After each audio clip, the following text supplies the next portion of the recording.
Assalamualaikum warahmatullahi wabarakatuh. Alhamdulillahirabbil alamin wassalatu wassalamu ala asrofil anbiya wal mursalin wa ala alihi wa sahbihi ajmain, amma ba'd. Yang terhormat Bapak Hari Supratno.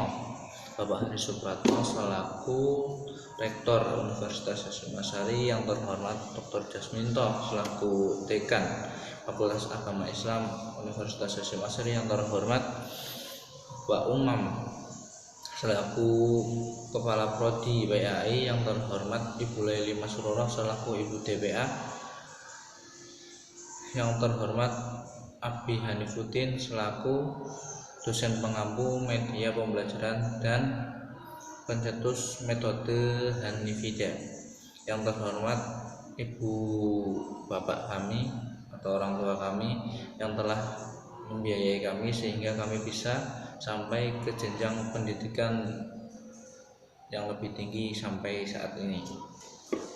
Langsung saja di sini saya akan sedikit menjelaskan tentang media visual dengan komik atau kartun. Nah, media komik atau kartun ini sudah tidak asing di saat ini yang dijadikan sebagai media pembelajaran. Langsung saja, di sini akan ada 5 pembahasan tentang media visual kartun dalam menyampaikan pembelajaran. Yang pertama ada pengertian, yang kedua ada jenis-jenis, ketiga ada ciri-ciri, yang keempat merancang bahan dan penggunaan. Yang pertama langsung pengertian saja. Kartun adalah penggambaran dalam bentuk lukisan atau karikatur tentang orang, gagasan atau situasi yang didesain untuk mempengaruhi opini seseorang. Itu menurut Sujana. Berarti apa?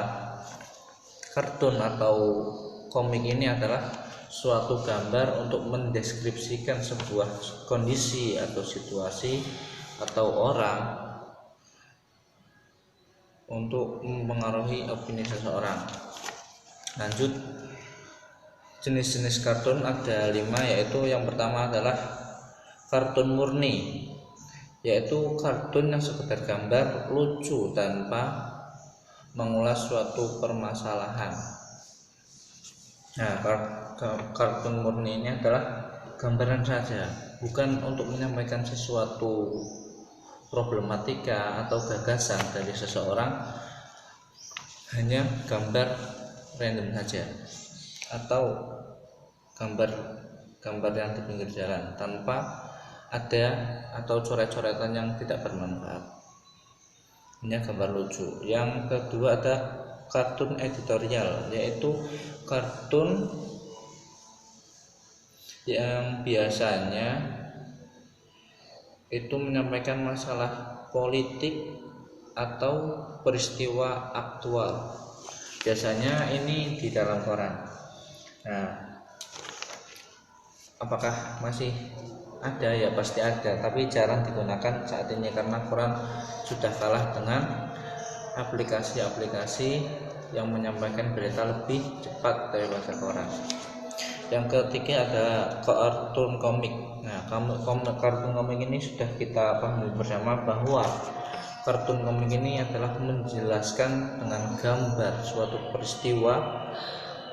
peristiwa yang ada di alam atau secara lucu.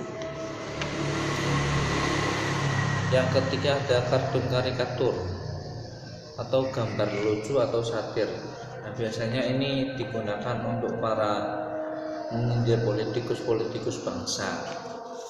Yang terakhir ada kartun animasi. Kartun animasi ini adalah ya contoh dari media audiovisual. Kalau mau lihat contoh ini kartun animasi itu bisa dilihat di NU Online juga ada, di Habib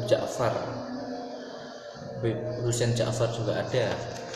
Kartun animasi contohnya itu seperti One Piece, animasinya aja ya, One Piece, Naruto dan lain-lain.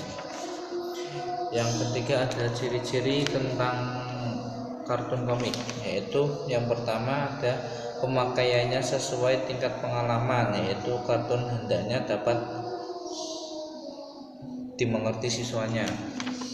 Ini relevan sekali untuk mengajar di zaman sekarang, apalagi daya tampung seseorang atau daya penerimaan seseorang itu berbeda-beda. Kalau menggunakan media kartun atau komik itu bisa mencapai segala hal karena dia membaca dan memahami secara imajiner, yaitu kesederhanaannya. Ya, pastinya komik ini dijelaskan dengan bentuk yang sederhana, jangan sampai gambar yang digambar itu berlebihan atau tidak sederhana sehingga membingungkan audiennya, yaitu lambang atau simbol yang jelas. Nah, misal nih lambang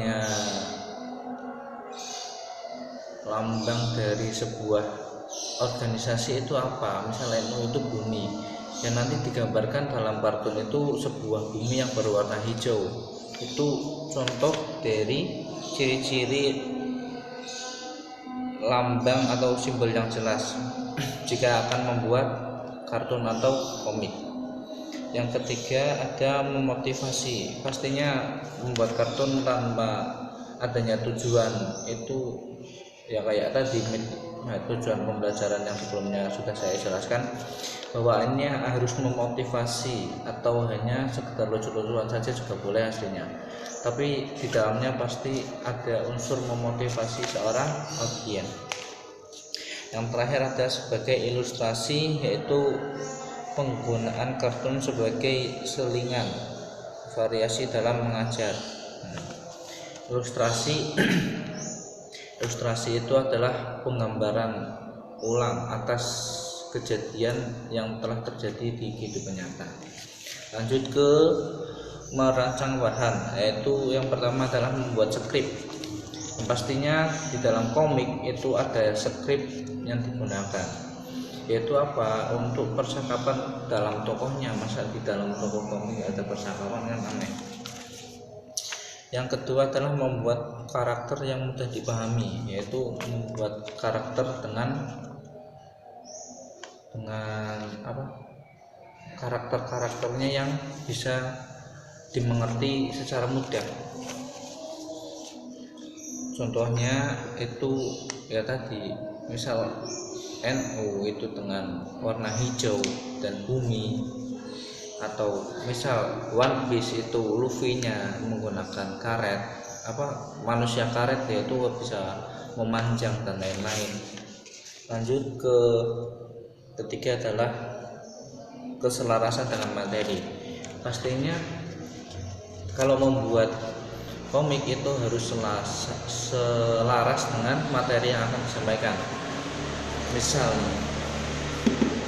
mau menyampaikan materi haji, ya pastinya membuat karakter itu yang berpeci atau yang berbusana muslim, tidak dengan berpakaian menggunakan celana atau kaos saja. Jadi harus selaras dengan materi yang akan disampaikan. Jika tidak begitu, maka akan menimbulkan ambigu atau kebingungan dalam pemahaman audiens. Yang terakhir adalah tambahan dialog. Ya, ini seperti tadi, dialog para tokoh. Yang terakhir penggunaan konsep komik ini, menggunakan komik dalam pembelajaran. Yang pertama ilustrasi konsep, yang kedua cerita interaktif, yang keempat pembelajaran jarak jauh, pembelajaran mandiri. Nah, yang kedua adalah cerita interaktif, yaitu pastinya ceritanya itu harus aktif, tidak monoton begitu saja, harus dimodifikasi terus. Yang ketiga ada pembelajaran jarak jauh, yaitu keuntungan dari penggunaan media komik ini bisa diakses dimanapun dan dimanapun audiens berada. Yang terakhir adalah pembelajaran mandiri, tidak perlu guru menjelaskan secara detail seperti di kelas karena bisa diakses di mana saja. Mungkin segitu saja yang dapat saya sampaikan tentang media visual menggunakan komik dan kartun. Kurang lebihnya mohon maaf apabila ada salah penyampaian atau materi, mohon dimaafkan. Wassalamualaikum warahmatullahi wabarakatuh.